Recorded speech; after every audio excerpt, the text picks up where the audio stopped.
if there is a gap of meaning which takes the form of a gap of belonging, this can be a momentary fix. Philosophy is incredibly helpful, but it is a double-edged sword. To most people, materialism and modernity are just like catchphrases. It's like, to a very large extent, ethics is a systematic reflection on... On the show today, this gentleman has a PhD in philosophy. I guess you'd call him a cultural critic or a commentator. I guess he's best known for his work with the Lotus Eaters, where I followed him for years. And I actually did his course on Greek virtue ethics, which I think is deep and needed in a world where often people are analyzing politics and current events in a somewhat shallow way. I'm really looking forward to this. So, Stelios Panagiotou, nearest pronunciation I could manage today. Welcome. Thank you very much, Mark. I'm very pleased to be with you, and I'm very much looking forward to our discussion. Kalispera. All right, let's dive in. So often people think of philosophy as sort of abstract. We might even say, "Oh, that's a philosophical question," meaning not relevant. How is philosophy relevant to, let's say, young men today, particularly young men who are sort of facing the meaning crisis, dealing with the crazy woke world? How might philosophy be of use to them? Right. So philosophy is, in a way, as useful as we make it to be. You can start reading philosophy and have really good benefits from it. You can do philosophy in a bad way and actually make your life much worse. For instance, if you are during a particularly, let's say, sorrowful state of mind, reading Schopenhauer isn't the best thing. Perhaps leave it for another day. But there are good and bad ways of approaching the subject. I'd say it's as relevant as thought is. Thought and reflection, we usually tend to think about things. Some people don't, but most people who are reflecting on meaning and experiencing a crisis of meaning are already reflecting, because they're reflecting on their lives and they think that something is missing. They either think that they don't have meaning in their lives, they are nihilists, or they are doomerists or doomers, and they think that there is value, but they aren't going to see that value being realized. So philosophy is incredibly helpful, but it is a double-edged sword. If we approach it correctly, it can help us very much with finding meaning, but also not so much finding as much as understanding that we already do find meaning in life. We make that which is implicit in our thinking and our lives explicit in our thought. That's one main avenue. Or if we approach it in a completely bad way, it could have a very harmful effect on us. Yeah, it strikes me that we always have a philosophy. Some people say, "Oh, I'm not philosophical," but there's an implicit philosophy in just sort of material modernity, the culture we're offered by the BBC or whoever. How would you characterize the philosophical stance that we're implicitly living in unless we explicitly do something else?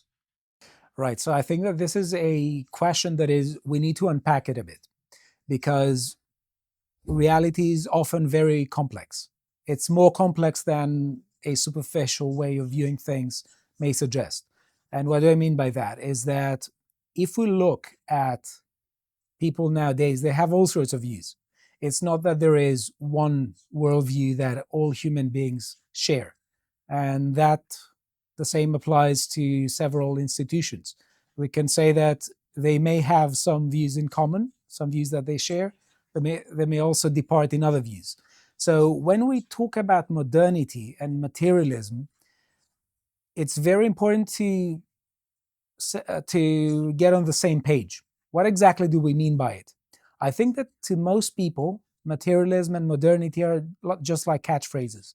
It's like on X, if someone goes and says modernity is worst thing ever, they're going to get a huge boost. They're going to get a huge support. But it's not exactly obvious that they know what they mean or that they are explicit about what they mean.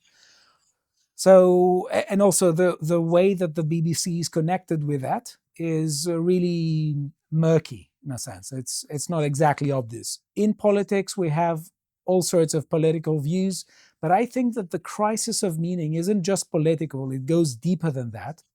It's metaphysical, ethical, and epistemological.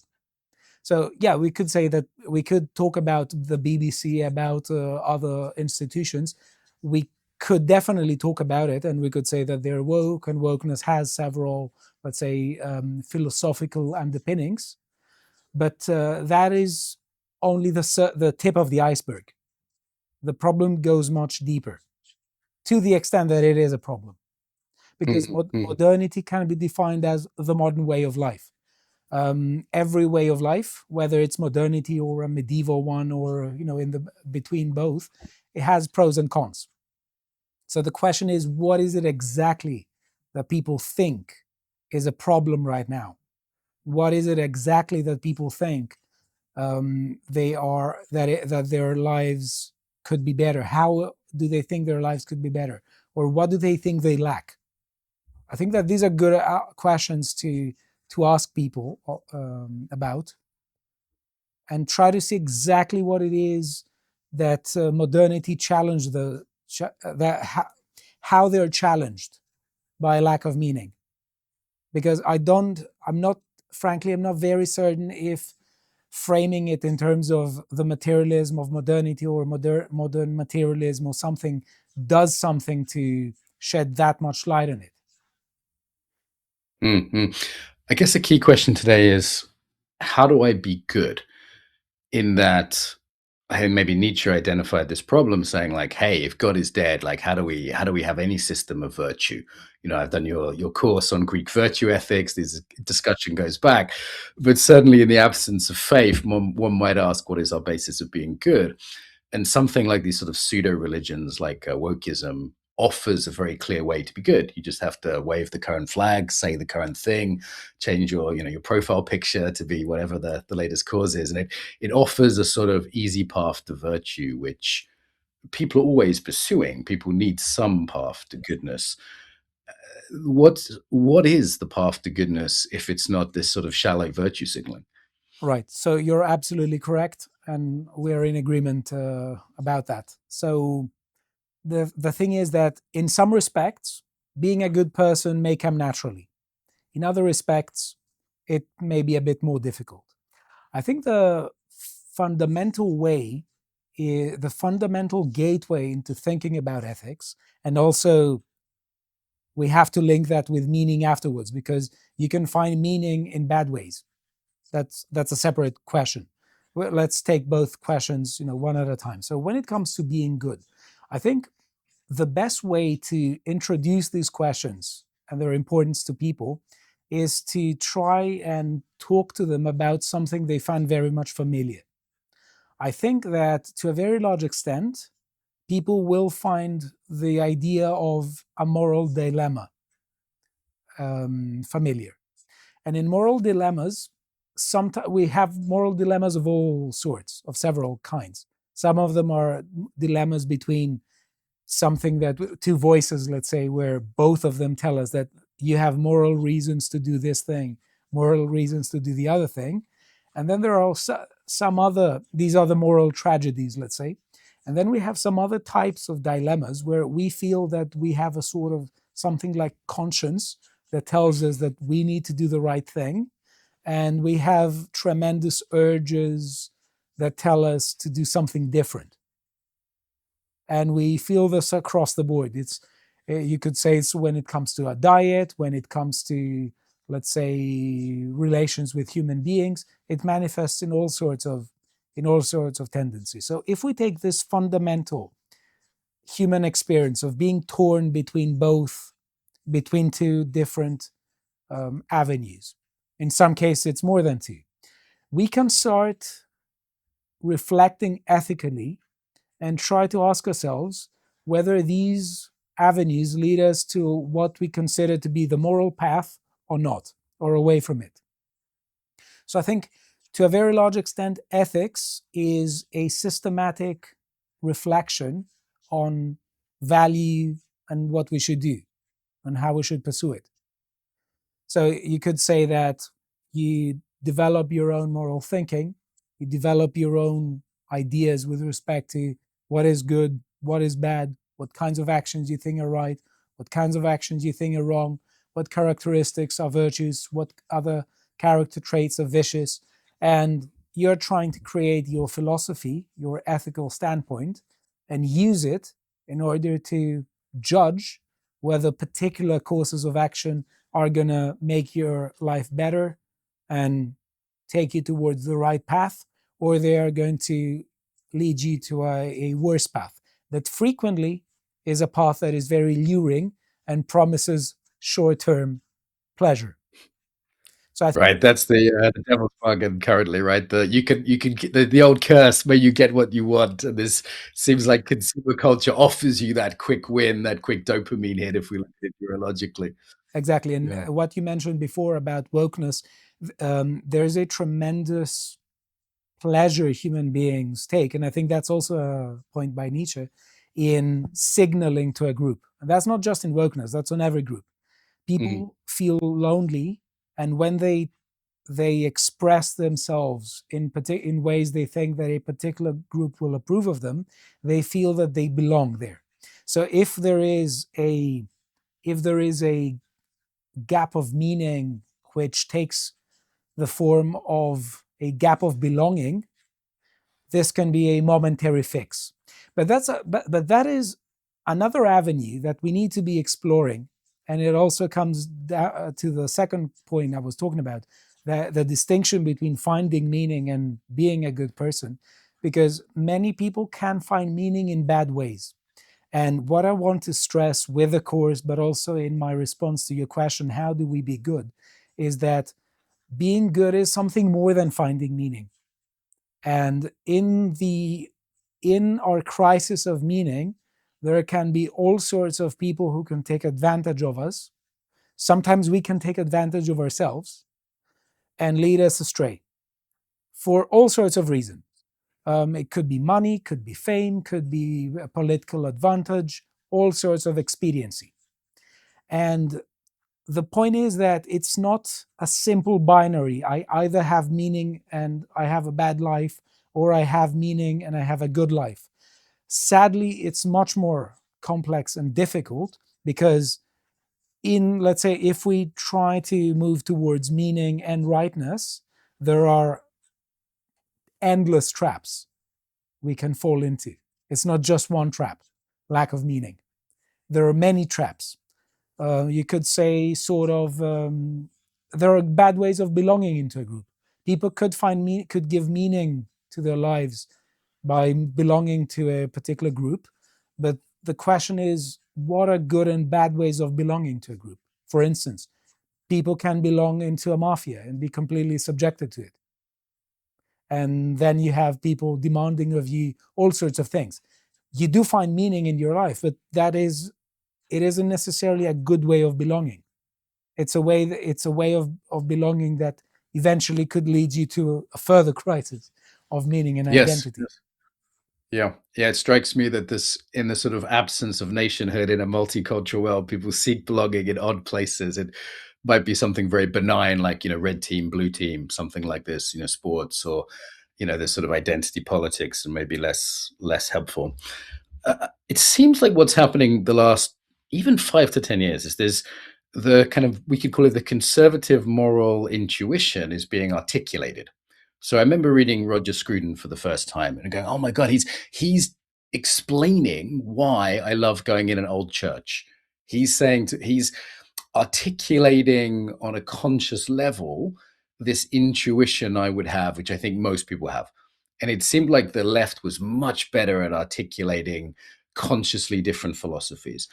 But for example, with the Lotus Eaters, with yourself, with Carl, with other people I see online, Peterson, all sorts of people, there's now this conservative enlightenment articulation of what is a fairly normally an instinct with people. Does that make sense?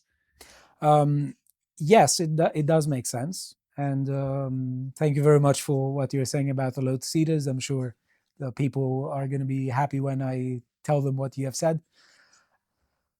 I think you're correct, and people are trying to think in ways that are different to the dominant political paradigm, which frequently tries to demonize any dissenters.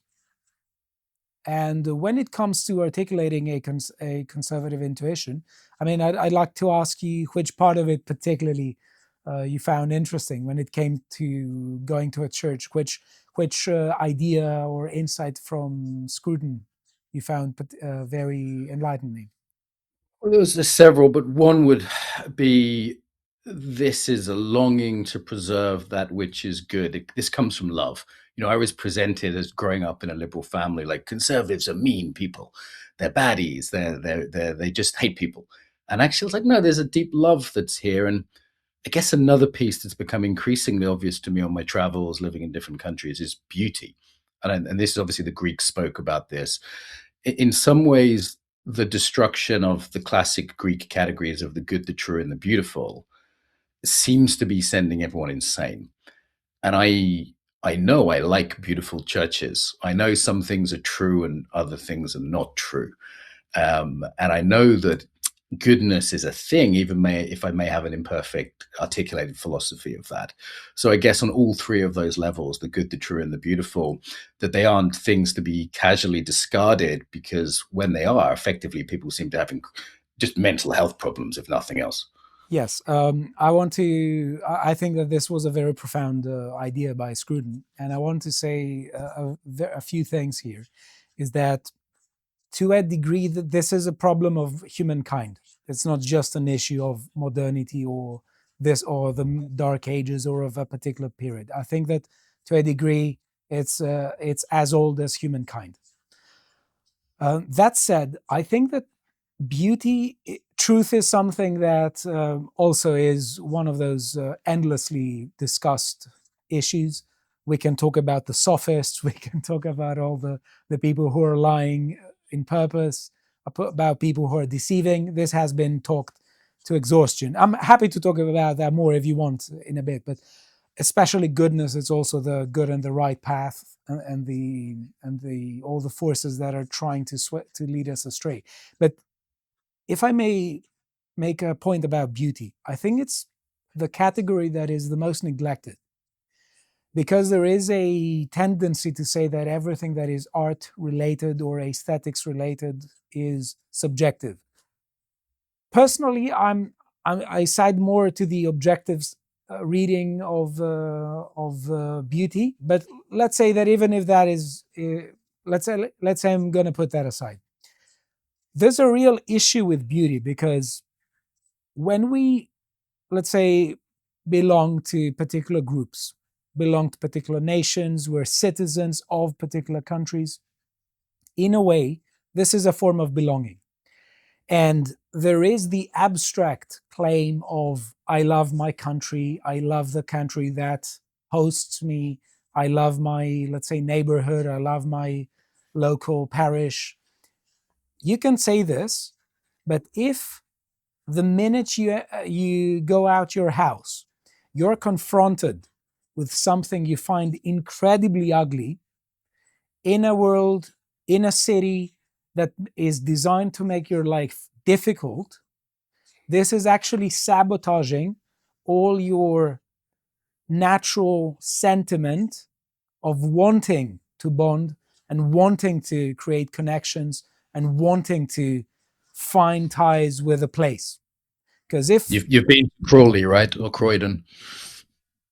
Yeah, I've been to some places that are insanely beautiful, and I've been to some places that are insanely ugly. And this is everywhere. It's not. I'm also traveling as you are, and I will say, for instance, I just went to. I was in Greece for winter with vacations.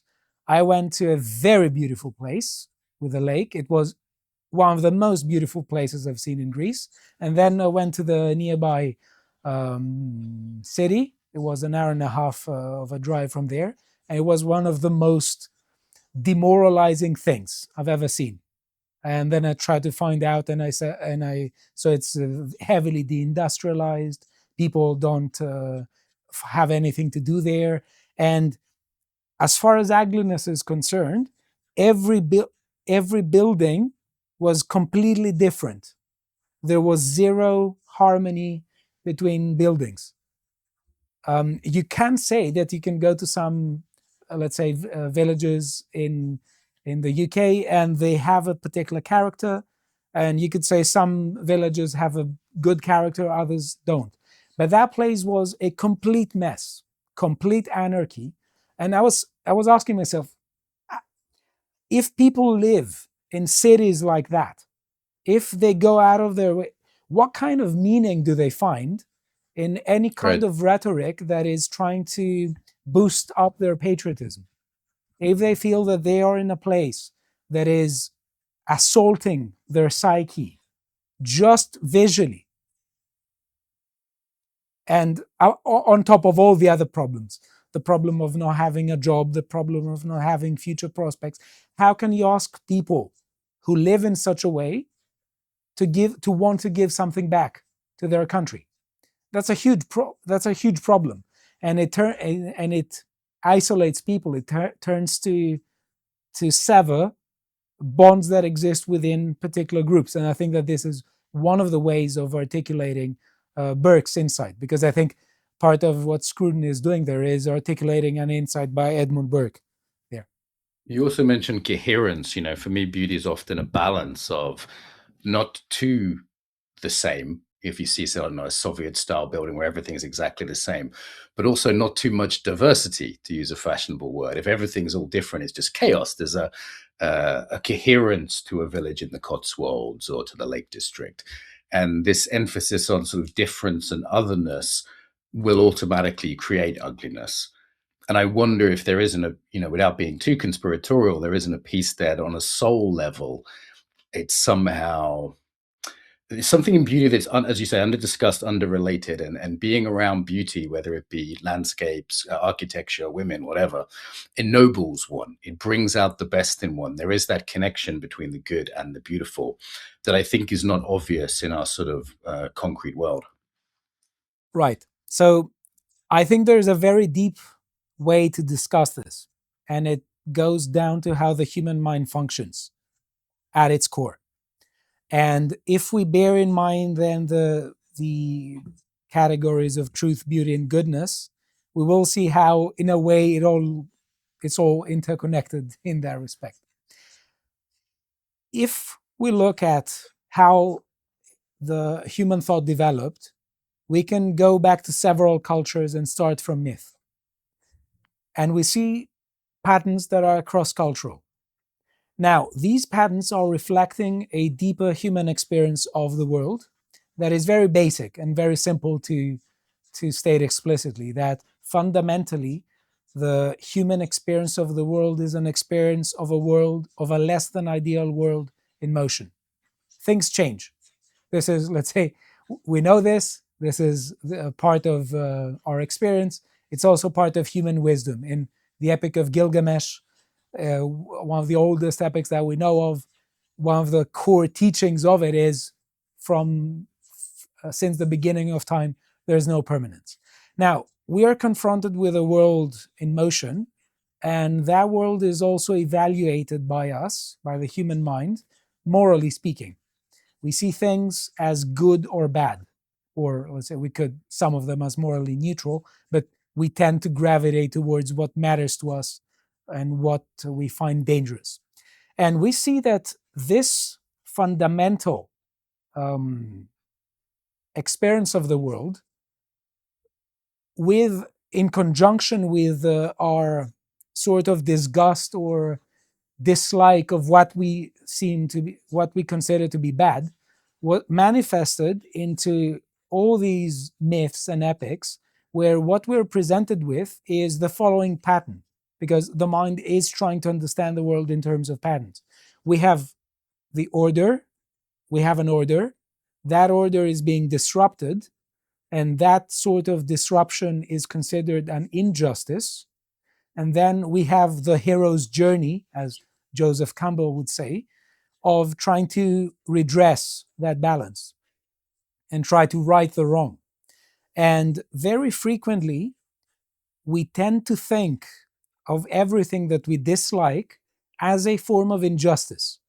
That's both in the epistemic realm, where we don't like not knowing, we don't like the unknown, we want to reach answers.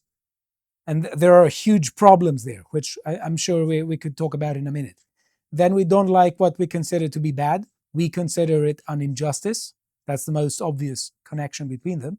And we could also say that when we're confronted with ugliness, we may tend to think that it's something that is disorderly and it has to be redressed somehow. So all these three notions, the notion of truth, beauty, and goodness, have their opposites: falsity or ignorance, badness or wrongness, and ugliness. And all these categories are categories we tend to associate with disorder. And we find meaning not in just a flatline experience where we're just constantly happy and we have zero fluctuations. We try to find meaning in the pursuit of trying to bring justice about. And this justice is something that the human mind tries to find on several levels. It's both epistemic, it's also practical when it comes to action and morality, and you can say it's also aesthetic. I wonder if the right isn't kind of winning the culture war right now based on aesthetics. I think based on humor, the left can't meme. I think humor is tremendously under discussed in philosophy, but also on aesthetics. Like I used to employ a young Ukrainian girl, and she said, Mark, I went to a Jordan Peterson event and very well dressed young men. She said it was the first time she'd seen so many well-dressed young men in Belgium, was at this kind of right-leaning event. And I noticed that with guests. We had Benedict Beckhout on the other day, who's a kind of right-leaning philosopher, well-dressed, well turned out, goes to the gym. And obviously, this can be a bit of a meme that right-leaning guys go to the gym. And, obviously, there's this sort of Greek tradition of working on oneself and one's virtue in the gym, not just one's aesthetics. But it does seem that we're winning this war aesthetically. And I see the women kind of following that. Like a left-wing female friend of mine the other day said, look, I don't want to admit it, Mark, but you guys are just a bit better looking. And she meant, you're at least clean. And I was like, obviously there are exceptions to this rule, but I was like, what is that? Is it just a meme or is there a real correlation there? I think that this is a very interesting point to make. And it raises several interesting questions, because it seems like lots of people with a leftist mentality have a sort of first-year undergraduate approach towards, let's say, order in their room and spaces. Now, let me link it with a very fundamental question in ethics, because it's very relevant and pertinent to what you're saying. I think when it comes to ethics, we want to lift ourselves higher, in a sense. We want to aspire to greatness. We want to aspire to greatness of a moral kind. And that's a hard thing. So when we are sincere about our limitations, our flaws, but also our desire to pursue the right path and the ethical path, we are trying to hold ourselves accountable to high standards. And we frequently can give ourselves a pass. And that is why we also want our environment to exert a good influence to us and have our back when we won't have our back. So it's a very good thing if we surround ourselves with good people. And by that, I mean people who want to exert and do exert a positive influence to us, an influence that holds us accountable to high standards. And there is a sort of ritual, if you'd like, there, and just all that Jordan Peterson was talking about, cleanliness and all other stuff like dressing well.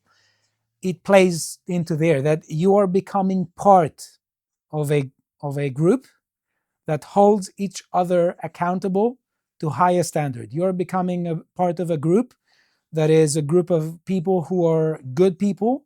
They're honest about their flaws, limitations, and understand that sometimes other people, when they're good, they can have our back when we are going to give ourselves a pass in some cases where we shouldn't.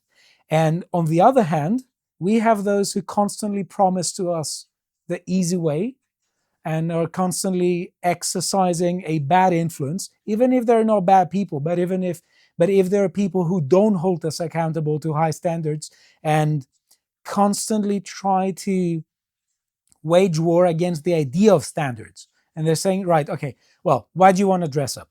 Why do you want to groom yourself? Why do you want to go exercise? Why do you want to be healthy? Why do you want to be why do you want to have why do you not want to be obese? What's the problem? So there are people who can exercise very bad influence on us, and if we surround ourselves with such people, then it's bad news for us. We may have Yeah, yeah, really strong personal psychic power of resisting that, but there's always a tendency of letting our guards down. And if our social circle doesn't lift us up and tell us, hey, listen, no, I won't accept this from you. This isn't you. I won't accept this from you. If our social circle doesn't do this when we exhibit moral weakness, then our moral corruption will be accelerated. And we are going to be parts of groups that are going to, in a sense, demand from us to not strive upwards. yeah. I'm a big fan of what I call loving shame, gently teasing your friends if they start to put on a bit of weight, a bit of loving fat shame. Or have an Italian girlfriend, and if we're going for dinner tonight, and if I don't dress smart, she won't leave the house with me. She'll just look at me and be like, "Nope, get dressed. We're going for dinner." And I'd like that rises me up, as you say. And there's a somatic kind of embodied feel to that ennobling of aesthetics, which I wouldn't take too far. There's certainly a time when people can dress well and still be psychopaths, right? It's not the all of morality, but it leans us in a good direction, that's for sure. Um, nice. Okay, I mean, let's talk about virtue a bit more.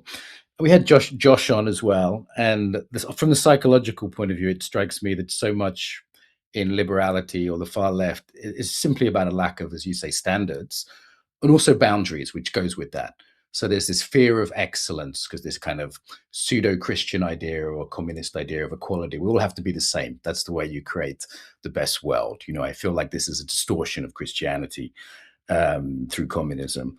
But that also leads to a lack of boundaries. Like everyone has to be polyamorous. You can't have boundaries around your behavior, your standards, any of those things. And I wouldn't go full Nietzschean on the search for excellence. But I am curious about this idea of boundaries and the boundaryless world. Somehow that's become almost a sin or an immoral act in the sort of postmodern world we find ourselves in. To be honest, I don't think that this is I think that this is a misdescription of what they're doing, because they're very much happy to set boundaries. It's just not to themselves. Why? Not moral bad. Yes, yes. Yeah. Okay. Go on. They're incredibly happy to be authoritarian. They're Uh-huh. incredibly happy to enforce their view of the good on other people. In fact, anyone who would protest against that is baptized as a demon from them, a far right extremist. So it's not so much that they don't accept, uh, they don't set boundaries, is that they usually don't want other people to set them Oh, I boundaries. see. So boundaries for others, not for oneself. So it's not a personal moral boundary of restraint. It's more of a external authoritarian boundary setting. Yes, yes, and I think that to a very large extent, this is something that characterizes the extremes. The extremes are, across the political spectrum. The extremes, and people have lots of people with a narcissistic temperament who tend to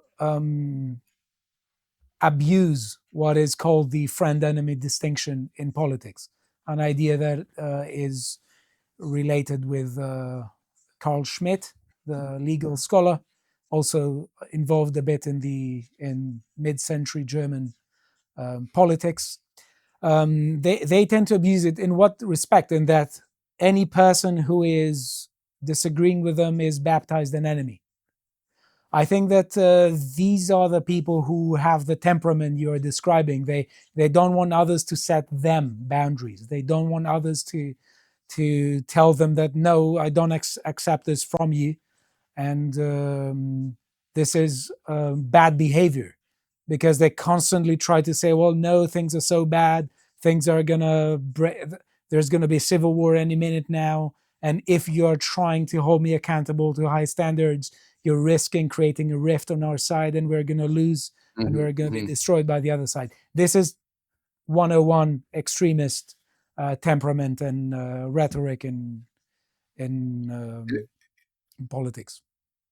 It also has a sort of Pharisaic quality, almost more like a purity code than an actual sort of ethical system. Though you don't eat meat on Tuesday or whatever it is. It has a kind of like the language codes. I think as Haidt, as others have pointed out, have that more like a kind of purity code, exclusion of the other rather than actually a moral system. So yeah, that makes sense. Listen, you and the talked about purity virtue. and the purity is also purity for others. It's like Yes. they every let's say there's this notion of gatekeeping, right? Uh-huh. Of trying to say, well, who should be member of your group or not. Human beings are gatekeeping because human beings are tribal animals. You can have both, and you have lots of people who are trying to say human beings are tribal animals, but on the other hand, don't gatekeep. These two don't go together. And frequently, Right. the people who say this are people who constantly want to gatekeep others and constantly baptize others as enemies, but they dislike being criticized, and that's technically speaking a sign that something isn't going that well. That they aren't interested in in equal relationships, and by that I don't mean any crazy egalitarian scheme. I mean in being a part of a group of people who are trying to exercise, who understand that all of them are flawed human beings and fallible, and try to exert positive influence to each other. There's a kind Mhm. of respect there, respecting the Yes. other as an equal, that applies in such a context. And you want to respect your friends. If you don't respect your friends, most probably they're not your friends. Right. Yeah. I mean, another way to say it would be sort of psychologically, it's swinging between very intense boundaries and no boundaries, right? Like swinging between those two things rather than a healthy organism, a cell it has a exterior, but it also has holes in it. A human being has a skin, but it also has, ears and mouth and eyes. Let's talk about virtue before we wrap up. So this is almost an old-fashioned idea, the idea of developing virtue. Our current state of affairs is very cynical towards these ideas. I think that's a sort of often a defense against the moral is that cynicism that one will see. And what I took this first actually from the samurai in the martial arts. There's this praxis of developing virtue, and the Greeks, of course, had their praxis, the gymnasia. And if I have a gentle criticism of the online right, I say we tend to be a little heady, a little talky, a little intellectual, and I wonder what's our praxis, embodied philosophy of virtue rather than just talking about it. Thoughts on that? I mean, that's a very huge question. I would say that to a very large extent, people talk. We live in an era where the public sphere is completely enlarged.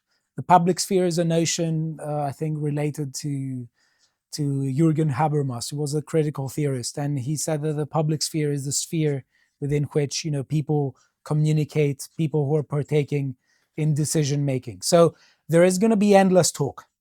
That isn't necessarily a problem. It's just part and parcel of living in an era of social media and an era where lots of people get to have a say over what is happening.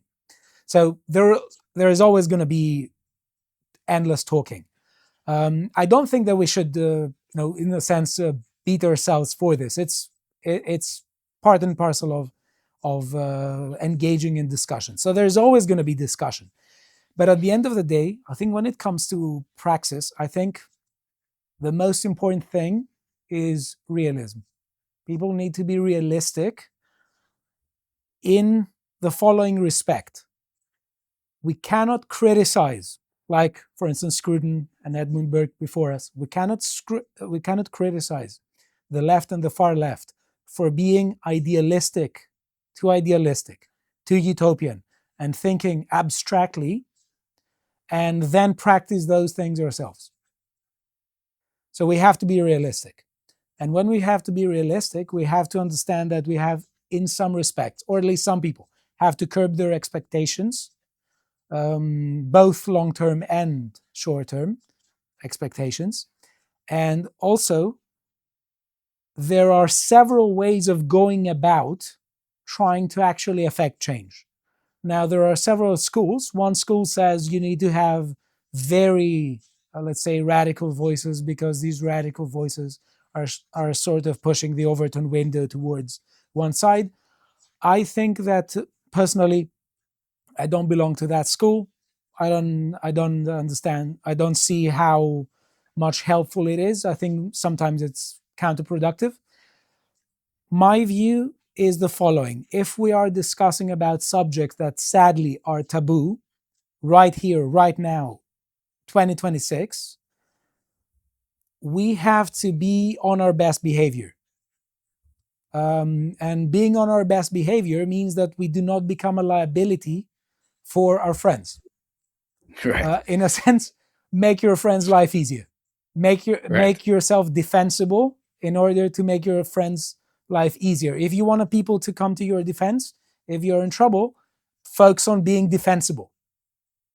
But ethically, for example, like if you were a crack addict, it would be harder to have you on, and they'd say, "Hey, you got that crack addict on. That wasn't good." And I'd be like, in terms of our ethical behavior as well as our words, right? One thing to say is that actual change and actual praxis is almost invariably boring in terms of online platform chat.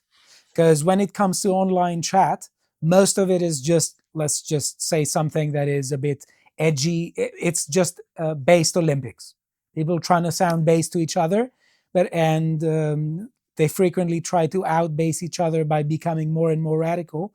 But the point is to formulate a coherent policy that is realistic and be someone who can belong to a group that is sensible, is not toxic, and because that group is talking about taboo subjects, focus on being member of a group that is trying to exert an upwards influence and tries to hold you accountable to high standards. Because if you want to affect change, you want to actually improve yourself and the world around you. And that's a tough thing. And it's a thing that very frequently isn't something that appears, that is satisfying those who are addicted to the X algorithm, let's say. Yeah, yeah. It's restraint is a virtue, and it's not encouraged online. Yes. And And there's a to be no tremendous amount of repetition in activism.